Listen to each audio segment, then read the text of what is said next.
Your brother's still in jail. You haven't seen him. People are worried that he might not even be alive. Is there any point where you'd be like, enough is enough? There is no way they're going to harm him. The police said we are all with Imran Khan. Imran Khan's last tweet was, "Go and tell the people of Pakistan it is either liberty or death." He kept saying, "I'd rather die in jail, a free man, than bow to these dictators." He's there to awaken a nation. Most probably in the next few weeks, I'll be in jail as well. But that won't stop me from saying what I have to say. It's about people standing up for their own rights. Very important for Imran Khan. He's a precious gift to Pakistan, and people realize that and they love him for it. Not everyone has your courage, Alima. Imran Khan is for the people. If it means that we'll die in the process and we become martyrs, so it's okay. We love our country, so we will fight for it.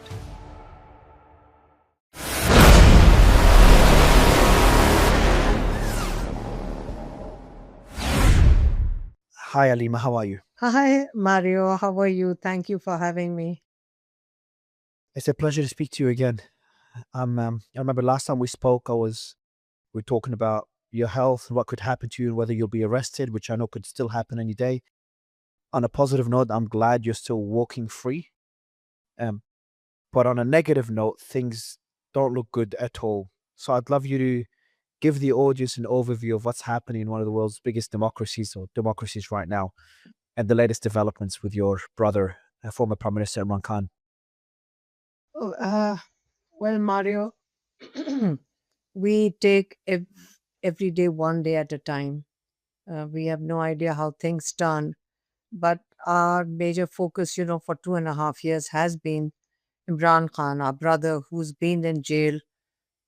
It's 2.5 years now, nearly 2.5 years. And gradually they have reduced.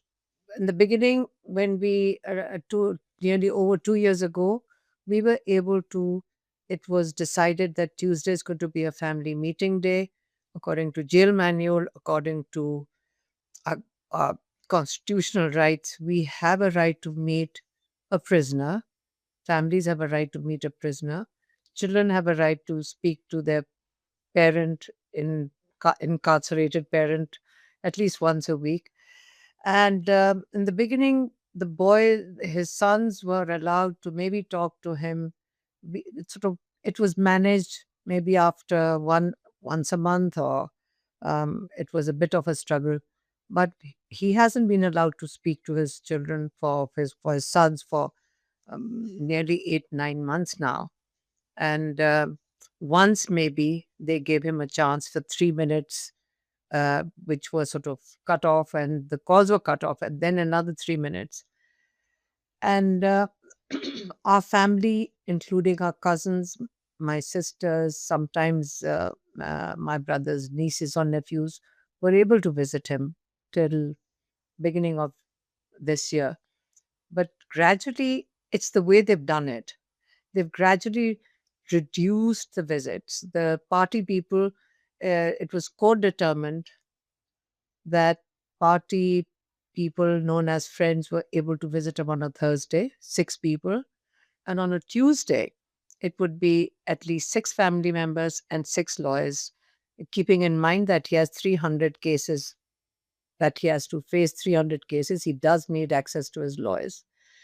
Gradually, they have sort of, for the past 8 or 9 months, uh, the family visits have become so sporadic. Maybe in the past 7-8 months, it's been 5 or 6 visits. And that also, that if we're all standing outside waiting to visit for after several hours, they'll suddenly say, maybe one sister can go and visit him. Or maybe other two sisters can visit. I'm generally not allowed. The only reason we've been able to see him in the past months was because him and his wife, Bushra Bibi, were facing a jail trial. And our lawyers told the judge that unless the family and the media is allowed into court, it's not considered an open trial, and he will not participate in the cross examination. So that was the only reason we were able to spend several hours with him. But the trial ended on the 16th of October. And that's the last time the lawyers and the family has been able to meet him. And after that, we did protest on every Tuesday. We would sit in several hours. Then, because of our sit in, my younger sister, Dr. Usma, was allowed in on the 28th of October. And then on the 4th of November, her and Bushra Bibi's daughter was the last people who met him. And since then, we have not been allowed any access. We have no information on how he is. And since the past few days, I'm sure you've also heard, there have been so many. I mean, since yesterday at least, there's been a lot of speculation about he's been moved from the jail. His health isn't, there's something wrong with his health, or he's been killed. As far as his that point is concerned, a lot of people have called us. Many channels have been trying to get in touch with us. M- Uh, our personal thought is that they would not dare even harm him. I mean, they just won't dare do that because simply because they know exactly what the consequences are. Because the people in Pakistan are already very angry. My sisters and I were in Peshawar yesterday. Yesterday morning, just to tell you how a normal day for us is, I appeared in a court hearing for myself in the morning in Rawalpindi in the anti-terrorist court. And the case against me is that I brought out Imran's message last year on the 22nd of November, in which my brother's message, Imran Khan's message, was that he wants people, his party or his people, he sort of gave a message to the people of Pakistan that you must come out for the rule of law, for democracy, because remember the elections were rigged last year, and he felt that there should be demand for a uh, investigation into the rigging. And the third was human rights, because a lot of people had been killed um, and after during 9th November protest, during 4th October protest, and he did ask for people to come out and protest for their rights. And so that is the case against me. And the judge wanted to start the trial, and what the lawyers felt was that he wants to hand over a conviction within a week of trial. So they, in the process that they wanted me to appear in court, our lawyers had challenged the jurisdiction of the court to hear this case.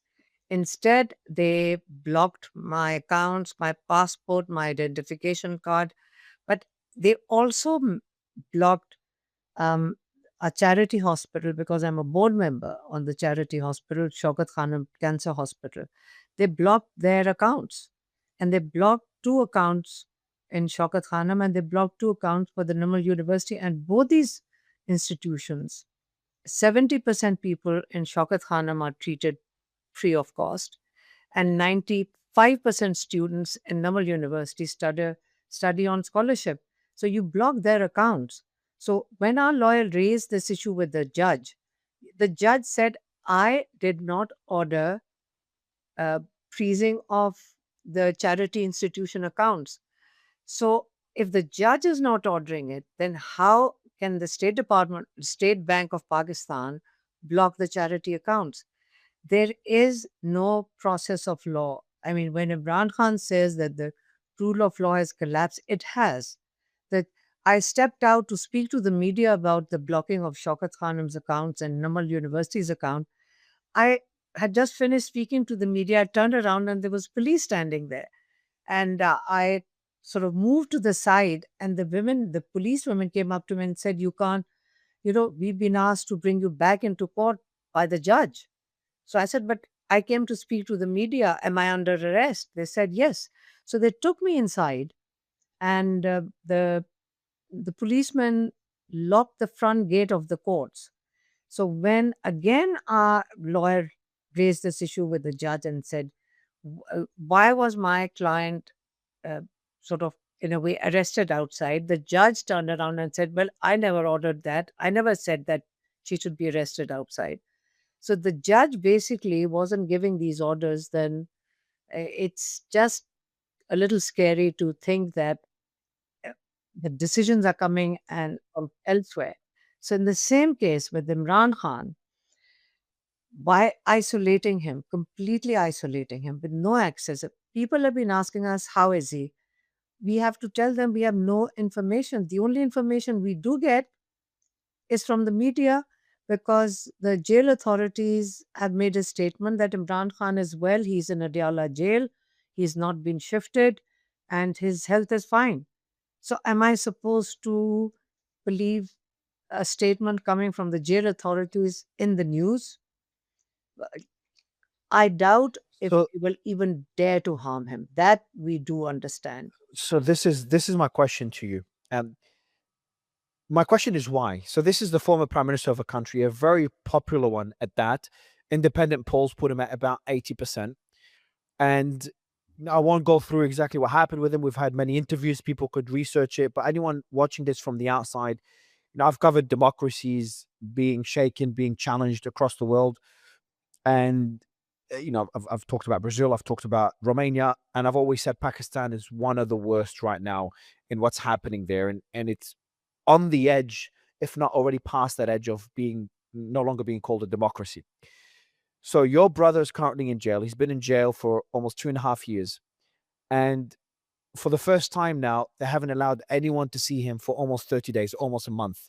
Now, we've spoken before about him being in solitary confinement, his wife being in solitary confinement, his calls with his family, his sons, which he cherishes the most, being cut short, and being reduced gradually, as you said, visits by the family being reduced gradually. And what you told me before when I asked you why, you said to me, Mario, they cannot kill him, but they're trying to break him, because what he's not doing, he's not accepting to reach any sort of deal with them. He's still challenging the current military establishment. He's still challenging what's happening in the country, and calling people to protest at different times.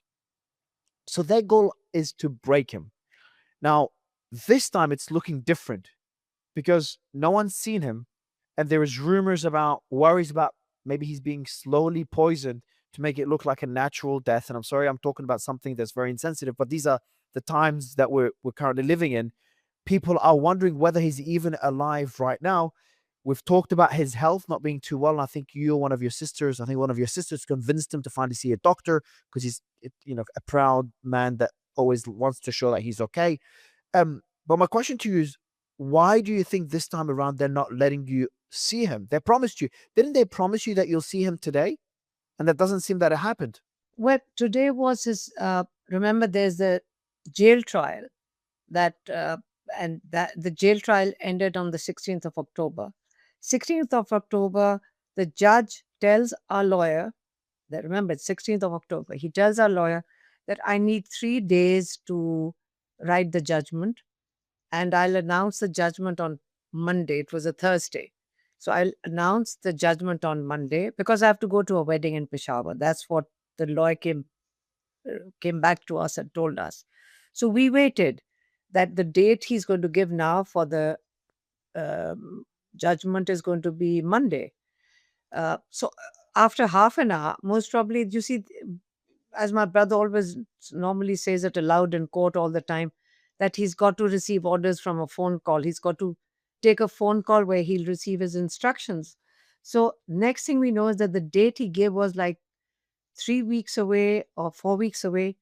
So that date has been extending from 16th of October.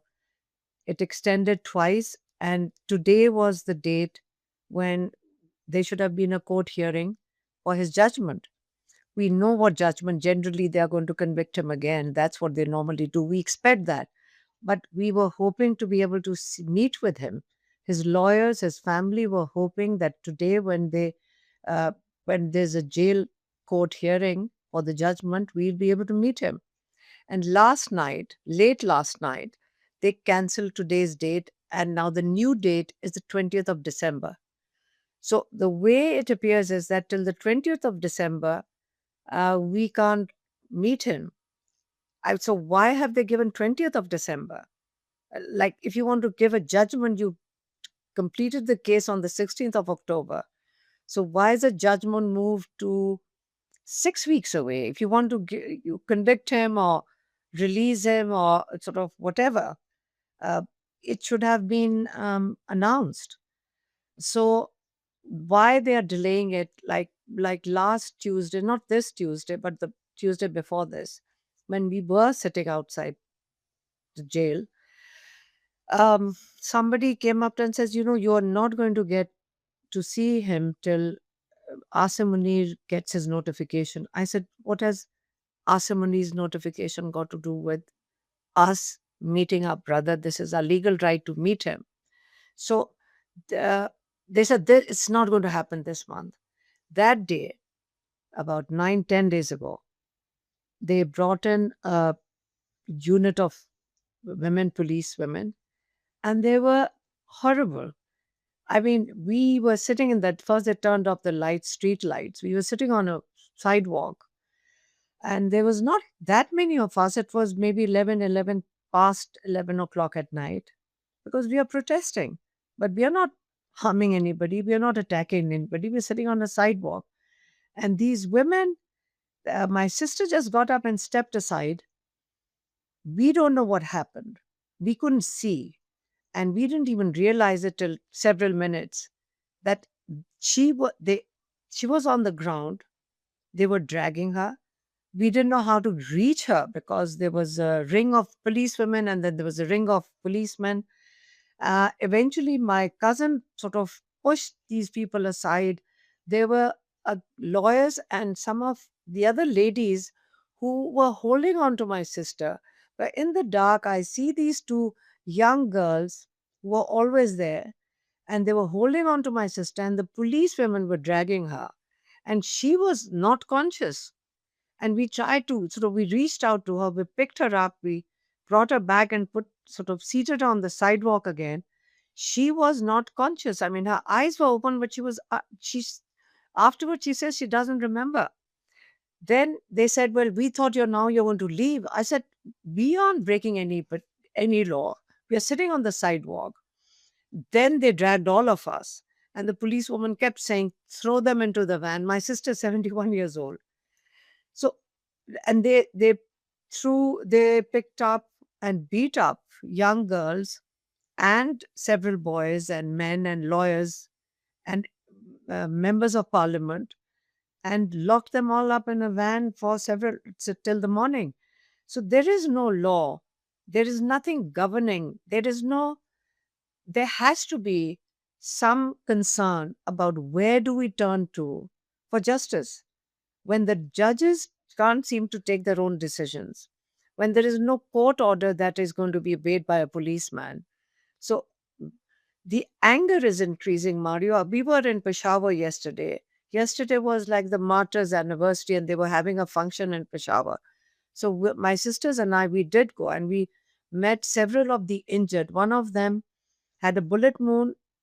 Uh, so there was obviously, doctors will tell you that the bullet came from high up somewhere, and um, it had fractured his skull, but it didn't sort of skim the skull, but it did. So he's paralyzed because it did damage his brain. And he was sitting and telling my sister, who's a doctor, that I've got spasms in my leg, and everybody's helping out, of course, with that treatment.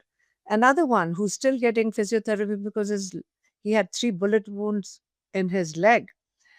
But what was scary yesterday, what scared us, and we were discussing amongst ourselves, was the anger.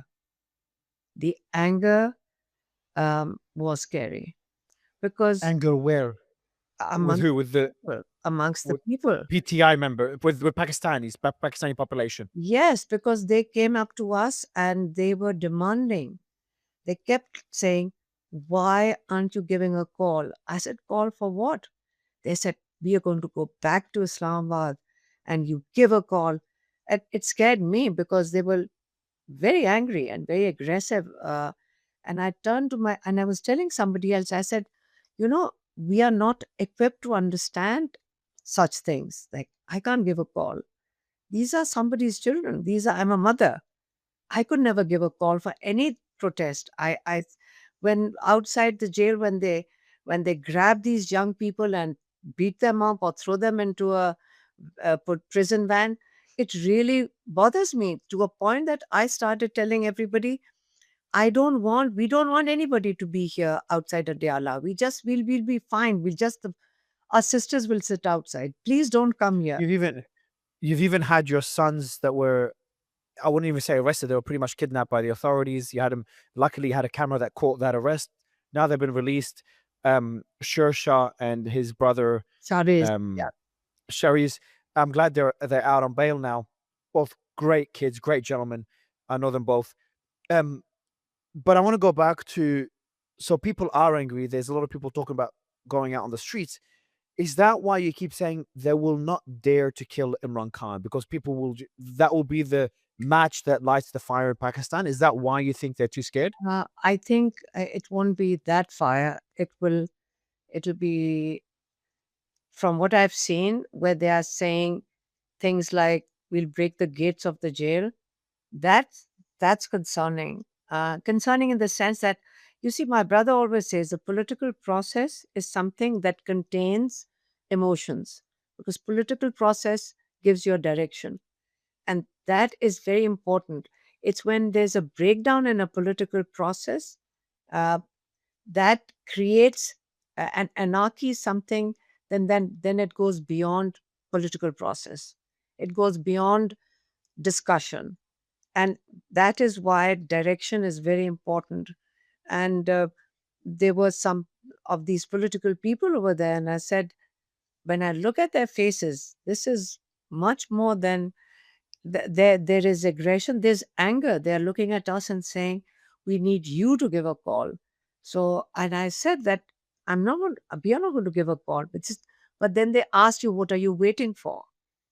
So they, so we were a A little, call for people to go on this, a call for people to go on the yes, I said streets. you get That's what into, people, so people are up because Imran Khan's been silenced, so his family members have become indirectly his voice, especially you being charged with terrorism charges just because you've taken a statement that Imran Khan, former prime minister, your brother, said in jail, and you've shared it with the world. And it wasn't a call to violence, it was a peaceful statement. But you've done this multiple times, you continue to do this today whenever you get to see him. And this is the reason you face terror charges. But you and your family have become the voice of Imran Khan, and people are looking to you to call on them for this, to go on the streets. My question to you is there a certain point where you will call for people to go on the streets if you don't get to meet Imran Khan by X number of days, if you don't get confirmation that he's healthy, or if something happens to him? um, today, the chief minister of Khyber Pakhtunkhwa, he's sitting outside Adiala jail. Today was there, they were on the list to meet Imran Khan. So at the moment, he's the chief minister of Khyber Pakhtunkhwa, and he's sitting outside with several of his cabinet members and several of the members of their parliament, of their assembly. So they are sitting outside. Um, the one of the head of the 8-9 party alliance. There's a 9 party national alliance that PTI is a member of. Uh, Mahmood Achakzai. He's joined them right now in a protest. So the concern is there, and it's growing. Of course, it's growing, and there's impatience. It's the impatience. It's the anger. Um, it's not. We are not equipped to understand how this has to be managed. This is what political parties have to do, and this is what PTI will obviously have to manage, because what they are saying is what the people, they're writing to us and they tell us on the roads now. But yesterday's anger was quite disturbing. They said, no, give a call for Diala. They said, break the locks. I mean, this is something that it shouldn't go in that Would direction. you? But would you? Is there a breaking point where you would give the call, Alima? Your Um, brother's still in jail. You haven't seen him. People are worried that he might not even be alive. Is there any point where you'd be like, enough is enough? I still believe that there is no way they're going to harm him. Shall I tell you another? I'll tell you why I feel that, because there's no one in Pakistan that's willing to they will that would hurt him some or the other. I can't imagine anybody would want to hurt him. So when we were outside Adiala on Tuesday and the Tuesday before that, I don't want anybody else. I don't want anyone to get into trouble, but I must tell you that. So the police over there, there's no will in the police. The police, there was a special unit they had to bring to sort of women. I'm so ashamed of the action of those women, because it's an insult to women to have women behave like that.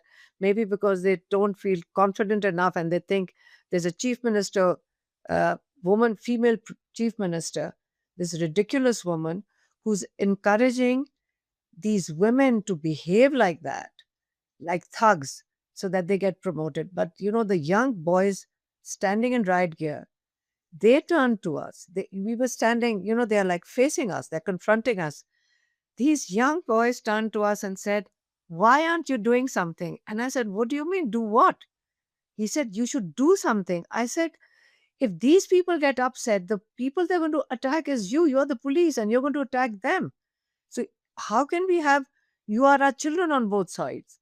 How can we have you confront each other?" The police said, "We are all with Imran Khan. You must do something. You have to get him out of jail." The police is saying it. He's saying all of us are with Imran Khan. You go into the military, they're saying we are with him. So basically, what is the way things are evolving, the anger is not just, and there's no will in uh, the security forces to attack their own people. It's just not there, and So it's what are the options? But what Alima, what are the options? So your brother's still in I jail. don't It's been know. 2.5 years. There's no doesn't look like he's going to come out. There's more of your family members are being targeted or arrested. Your sister's been physically assaulted yesterday or last couple of days. Um, I see three possible outcomes. One of them is they come to their senses and they release Imran Khan, um, with no preconditions. Number two is they keep him in jail for as long as possible. There's four options. Number three is the worst one is they do something to him, they poison him. And I'm sorry to say this again, but a lot of rumors are spreading about this. And number four, which I want to ask you about, is some sort of agreement. And I've pressed you for this before. Is there any chance that an agreement is reached between PTI, Prime Minister Imran Khan, and the army chief Asim Munir to release Imran Khan based on certain conditions whatsoever? Is there any dialogue at all with the military establishment right now for some sort of middle ground to get your brother out of jail finally and maybe keep them in power with certain conditions? Anything at all that may keep both sides happy to some extent? Because I'm worried all other outcomes are either not going to happen, which is to release Imran Khan with no conditions, and the other two are, you know, keeping him in jail. He's 73 years old, or harming him, hurting his health, or killing him is not something anyone would like to see. So I'm trying to optimistically hope for some sort of, maybe naively hope for some sort of middle ground. uh, Imran Khan's last tweet, last message that my sister brought out was that go and tell the people of Pakistan that they have to first mentally prepare their minds that it is either liberty or death. And that was his last message. So he's not somebody he's every message that he sends out in the last maybe 8 or 10 messages that he sent out with us, he kept saying, "I'd rather die in jail a free man than bow to these pharaohs and what we call Yazids." I mean, it's like these ultimate dictators. He said he's that's he's not there to run a country. He's there to make a nation. He's there to awaken a nation. People have to understand Imran Khan. He had options to leave prison on these deals or conditions or leave the country, don't open your mouth. Uh, oh, let's settle in between, accept this rigged government. Uh, don't say anything for 6 months. Don't say anything for keep quiet for 2 years. Let us do what we are doing, or keep quiet for 6 months. We'll shift you to Banigala. You can live at home and in house arrest. He's had all these offers. He's not in jail. He's there for something much bigger than himself. He tells us that. And we not only we support his cause, I wish we could be doing more than that. We are willing to go to prison. We are with him. We are willing to die because we've been threatened a lot of times. And most probably in the next few weeks, I'll be in jail as well. But that won't stop me from saying what I have to say. We don't have that fear. Not only myself, my sisters, it's a lot of people in Pakistan. A lot of people who you'll find outside Adiala on Tuesday have gone to prison several times. They've been picked up several times. They'll keep coming back. So this is building of a nation. That's what Imran Khan's goal is. It's about people standing up for their own rights. It is much more important than a government. Very important for Imran Khan. There are few people like that, like him, born in a century. He's a precious gift to the world, to Pakistan, and people realize that, and they love him for it. It's not a cult that what he's doing. So when you say deal, Imran Khan will never make a deal. First, But we're also secondly, we're seeing they them. won't kill him either. I don't think so. You see, the consequences are going to be for those people who try to kill him. They are not going to live uh, to see much more than um, what they think. They're not going to be able to take a flight and run away, and they're not going to survive this. So I don't think that would happen either. Um, uh, as far as Asim Munir is concerned, or the president of Pakistan is concerned, they've got a 27th Amendment to the Constitution, which has given complete immunity to the president, to Asim Munir, and it was also given to the prime minister. But unfortunately, prime minister's immunity was withdrawn because they realized that Imran Khan might benefit from it. So the next few days are critical. Um, it's not it's not the family which is going to give a call, but the movement is already there. The lawyers are all coming out onto the streets. So the political parties will have to guide the people on their protest um, Are you, system. Anima? Are you worried about giving a call for people to go on the streets? Is that are you worried about that being used against you legally, and you face even more charges or are jailed because of it, Mm. or it's for personal reasons that you're not calling for people to go on Uh, the streets? no, it's because somehow the other, it's a political responsibility. Uh, we as a family, how can we give a call for people? It's a big responsibility. As I told you, when I see these children being um, beaten or thrown into a police van, trust me, it's very difficult for me as a mother to watch that happen.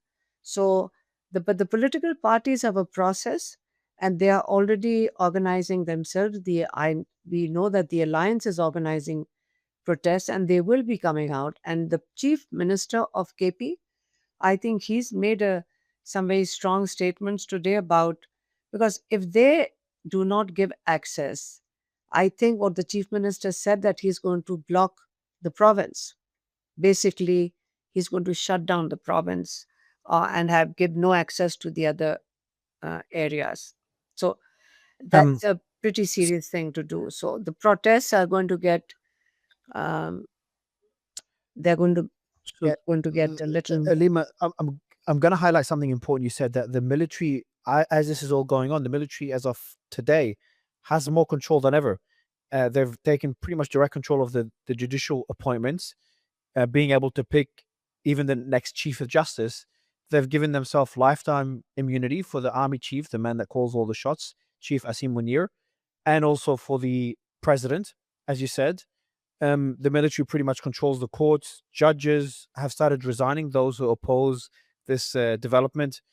And the military can pick senior judges. So things are not looking good. And even geopolitically, because of various geopolitical reasons, the US and Trump has gotten closer to Pakistan. Again, that's for completely separate reasons, unrelated to what's happening in Pakistan. We've seen the deal that Pakistan has done with Saudi Arabia, the security deal. We've seen clashes with India. So there's a lot of things happening outside of the domestic politics as well that is making the situation a lot more difficult. It's making it more difficult for someone like President Trump to speak up against what's happening in Pakistan. That's how I see it, like he has in Brazil or in Romania, for example. Um, my I want to go back to the question, the most important question for me though, and the one I asked when we started the discussion is why are they not letting you see him though? It's been 24 days. Why this development? What is their reasoning? What is their goal? What are they trying to achieve? Mario, you just pointed out that when you've got the judges under your control, when you have given yourself lifetime immunity, uh, then why are you scared of a man in jail? You're scared of him because the whole country is standing behind him. So the fear is not of Imran Khan, the fear is of the people in Pakistan.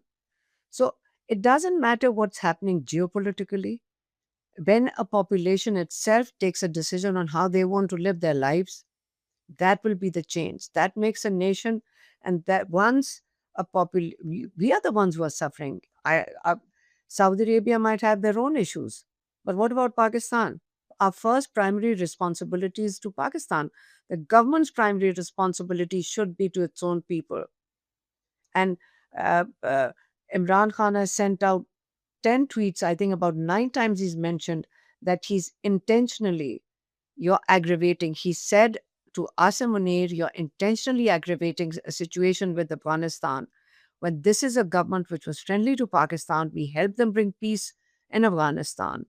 And they are trying to rebuild their country. And you have just pushed out thousands, hundreds of thousands of Afghan refugees, supposedly who've been living here for 3 generations. So, who lost their businesses. You really, it was abusive the way they were pushed out. Then you start bombing them. So you create a conflict for them to attack back. So there's going to be, so you're creating environment like that. But what about Pakistan itself? Pakistanis themselves. We need, Pakistanis need to earn a livelihood. So whichever direction, if there's one man in jail who's got no access to family, friends, or lawyers, or his political people, why would they not let him meet his family at least? Why? Because what is their fear? It's not for us to answer that. It's for this government to tell us that when you've got complete immunity, judges are under your control. Who is not in your control? A man sitting in jail? No, it's because the whole population is not accepting what's being done. And there's social media, which is bringing this change in a new generation. 60% of young people, they are not subscribing to this old script. This is something that happened in Chile. Maybe Pinochet did that, I don't know, 50 years ago. These are not times that you play old scripts like that. So whatever direction it takes is not going to be, it's not looking good. It's not looking good. A last question for you, Alima. Thank you for your time at this late hour. Is realistically speaking, where do you think if we speak again in a year, if we get the opportunity to speak again, what would you expect to see then? Where would you be? Where would your sons be? Where would the rest of the family be? And where will Imran Khan in Pakistan be? Mario, when Imran was taken into prison, we somehow or the other we thought maybe a few months. It's 2.5 years now of courts and jail and court, and whatever it takes while Imran Khan is jail. Let me tell you about him when we met him on the 16th of October. He, uh, how can we look worried? He doesn't look worried. He looks quite content with himself. He's a person who's spiritually in such a high place that he knows that him being in jail is serving his goal of um, a people becoming a nation. So he's fine. So the problem that we face as a family or the public is we feel that if we see him and we meet him and he gives guidelines to his party or his people, uh, it sort of satisfies us. And the fact that they blocked access to him, next Tuesday we will not get up from Adyala. We will sit through the night. We will sit The till jail. outside Adyala jail. And if they throw us into prison, we'll we accept that too. They throw us 40 minutes away, we'll sit there. But we will sit out. That is one decision that we personally as a family will take. We, as I said, Mario, we don't give the call, but there's enough anger out there that we cannot give a call for something that we cannot take responsibility for. We don't know what direction it'll take. We don't know because their anger scared us. It's like as a parent, I when you see such anger, you try to subdue it.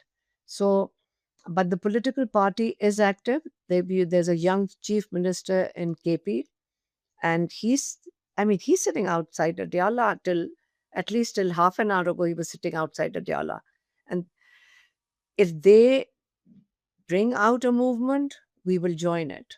But the call will come from the political party. Alima, I'm going to add one more question, even though I said it is my last question. And there's something I think about a lot. Um, we've talked about you getting jailed earlier, and we also had your sons essentially kidnapped by the authorities and jailed for a period of time. The prime minister himself is in jail. People are getting beaten up, getting jailed. There's even a journalist that was, I know it's unrelated, it's many years ago, but that was killed in Ethiopia. I think it was a Pakistani journalist. I could be wrong if I In remember in correctly. in Kenya, Arshad Sharif.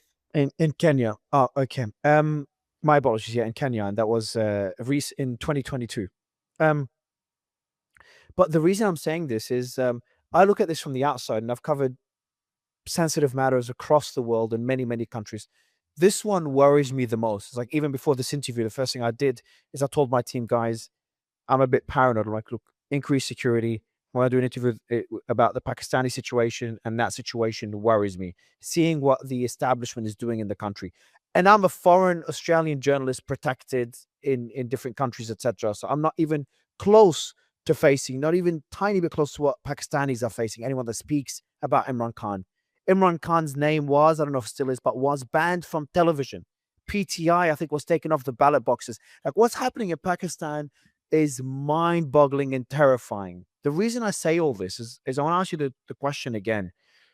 Are you and is your family, are you all not worried as to how far the military establishment will go? You said they will not harm Prime Minister Imran Khan. Maybe you're right. But I'm sure you would have said they wouldn't have jailed him. You said when they first jailed him, you said it will be just a few months, and now it's 2.5 years. So they're already doing things that you did not expect. So my question to you is, aren't you worried they take it a step further? They seem pretty adamant at making sure this matter is buried and they remain in power. That's at least how I see it. Uh, uh, Not to forget that my nephew, who's got he's convicted for Of 10 years course, of through course. military court. My He's in jail right now. son Yeah. Niazi, he's already in jail. My brother, my nephew, and there's hundreds of others who are already convicted, and thousands of them facing trial.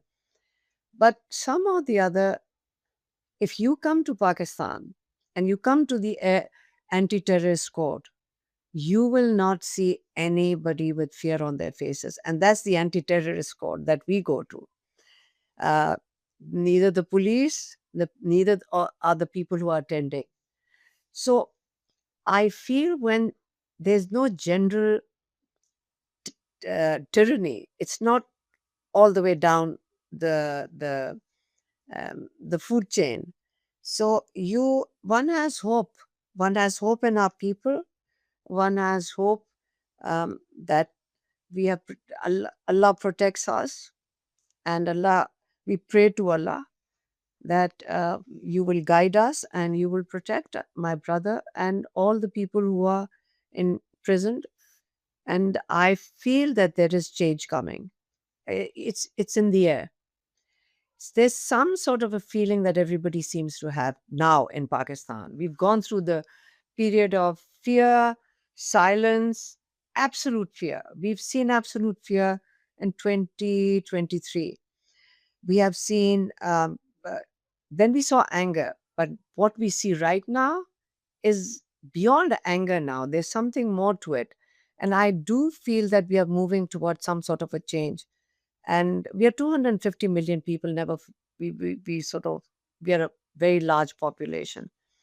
You can, my brother repeatedly sends out the saying of, um, or whom we call refer to as Hazrat Ali, the Prophet Muhammad's nephew, and his cousin and his son-in-law. He all his and people over here commonly uh, sort of repeat this, that you can live in uh, society without um, any religion. You can live in a society as long as there's rule of law, but you can never survive. No government can survive. No people can survive in tyranny. That cannot last. So tyranny will not last. It just doesn't last, and it will come to an end. We feel it. It's a feeling I have that they will not harm him because the I policemen. hope you're right. Uh, I just feel it's not. It's just not possible because everybody, anybody up and down that food chain of command is not going to survive it. I'm telling you, it's not just myself. It's about everybody. I think 80-90% of this public will not accept it. And there will be no government left after that. And there'll be nobody who's going to survive it. That's how serious it is. That's why when we were meeting these young people yesterday, they kept saying, we have to give a call to Adiala jail and we'll take him out of jail.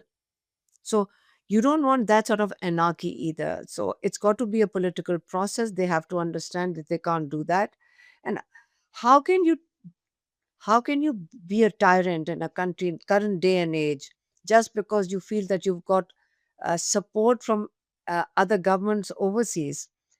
For that matter, Mario, now that you mentioned about the geopolitical situation, Pakistan is a member of Commonwealth, and this is a discussion one day. We keep forgetting that Pakistan is a member of Commonwealth.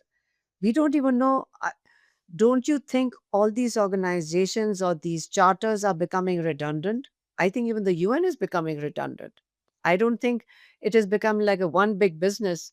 Why are we a member of Commonwealth when the three main points of that charter are uh, democracy, rule of law, human rights?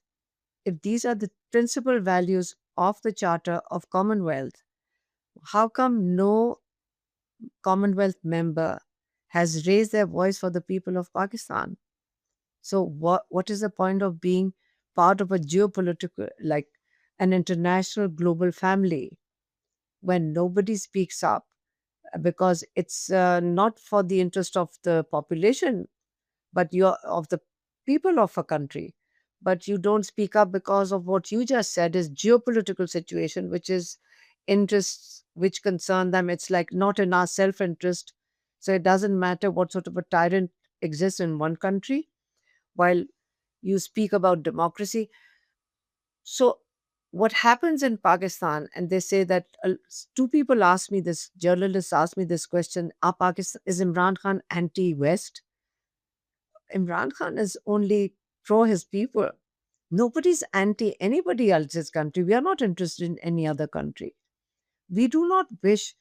Imran Khan has always said that we should be a community of friends.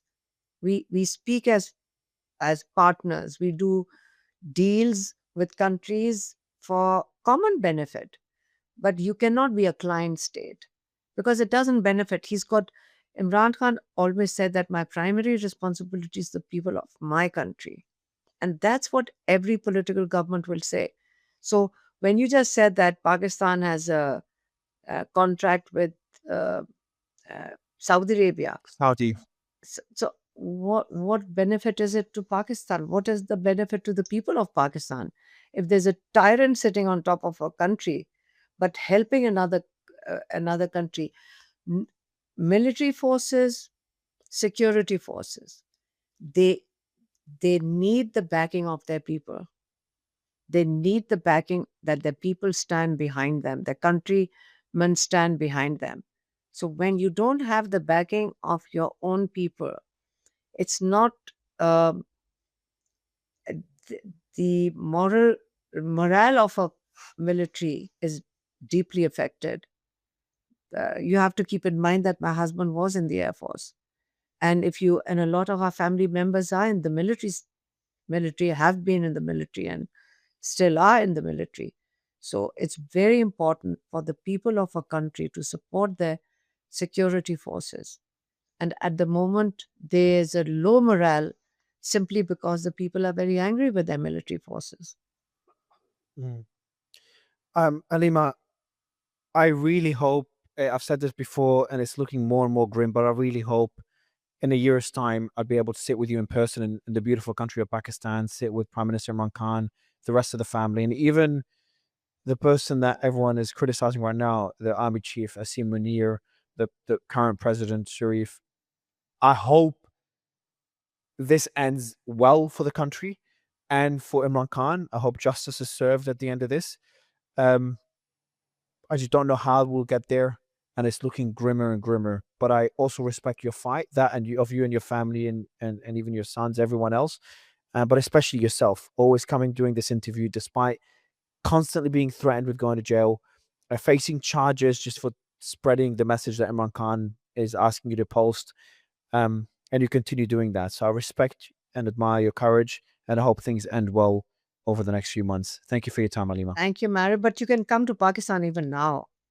What's stopping you? It is. It is. Come and Look, visit. seeing how bold. I would love the country. I've been invited more than once. I love the country. I've never been. I really would like to go. But just seeing how far they've gone to silence you and everyone related to Imran Khan, um, it's it's probably the top of the list of the countries I wouldn't go to. That's how, and this is sad. This is a democracy as part of the Commonwealth. This is so sad that Pakistan has gotten to this level. It is so sad. Um, but I hope to, I respect your optimism and I hope to share it soon as well. Thank you, Mario. Thank you for having me. Thank you, Alima. Good night. You're stronger than me, Alima. You got more courage than me. I'm a chicken. It's too scary. No, actually, if you're in a situation, it doesn't look that bad, by the way. If you're in a situation, it isn't somehow or the other.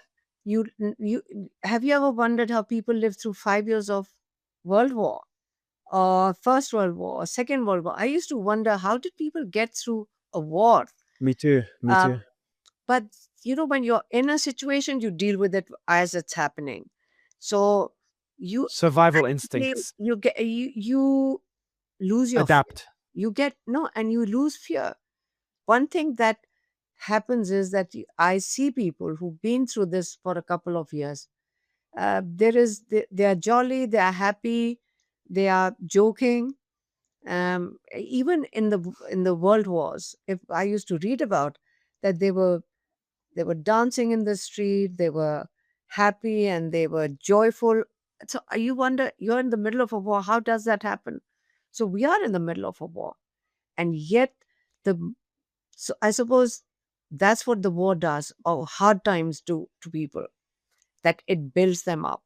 It doesn't destroy Mm. people, it builds them up. So what's It- happening in it- Pakistan is building people up. It's building everybody around us. We don't see fear around us. So there are advantages to this. It helps maybe build a nation, and we pray for Pakistan. Thank you, there's a reason that there's a reason that people say, what doesn't kill you makes you stronger. There's truth to it. When I speak to people in Gaza, I remember when Ukraine war started, everyone was shocked when videos of people partying came out in the first few months. I'm like, And the people, everyone around the world was like, "How do people fight in Ukraine in the war?" I'm like, "Guys, people adapt. When there's war, people in Gaza adapt. They still try to smile. Humans are really good at adapting, and um, some more than others. And you're definitely on top of that chain and how well you've adapted to the current circumstances. So not everyone has your courage, Alima. Well, we don't have a choice. But Thank you for your time, I Alima. think the best gift I would say Allah has given us is that we don't have fear. That's the best gift that we have, and we will fight. We will fight. Our family will fight. Um, it's not an option. Um, our brother, we will not let anything happen to him. That's why when you say anything is good, anything has happened to him, I said absolutely not. It's impossible. The people in jail would protect him. I'm telling you, the policeman in jail would protect him. Everybody. This is Imran Khan calls it Asim law. So for one man, why wouldn't people sacrifice a leader like Imran Khan for that one man, no matter what the orders are? Nobody's who's going to Mm. come and kill him. They are not going to touch him. That's why I'm saying nobody's going to give up a human being like Imran Khan for the field marshal. He's an employee, he's a government servant. Imran Khan is somebody that people have selected. He's somebody that has gone up the the sort of the up to the Food those rank, chain, the uh, up the political food ranks. chain or the he's ascended in the military as an employee of the country. Imran Khan is what people have selected and they love him. So there is no comparison. You choose to be a dictator for what purpose? To serve the country? No, it's for yourself. Imran Khan is for the people. That's the difference. It's like day and night. So there's no comparison. It doesn't mean I have a gun in my hand and I have a right to shoot anybody I see. No, it's not going to happen. We're going to fight it, Mario. And if it means that it's going to that we'll die in the process, and in Islam we become martyrs, we become shaheeds, so it's okay. But we will fight. We don't want to be remembered as somebody who did not put up a fight for the right thing. So we are not fighting because we need some money out of somebody or we want to plunder the country. We are fighting because we love our country. So we will fight for it. Well, I wish you all the best, Alima. Thank you so Thank much. you. Thank you, Mario. Good night. Bye bye. Good night to you.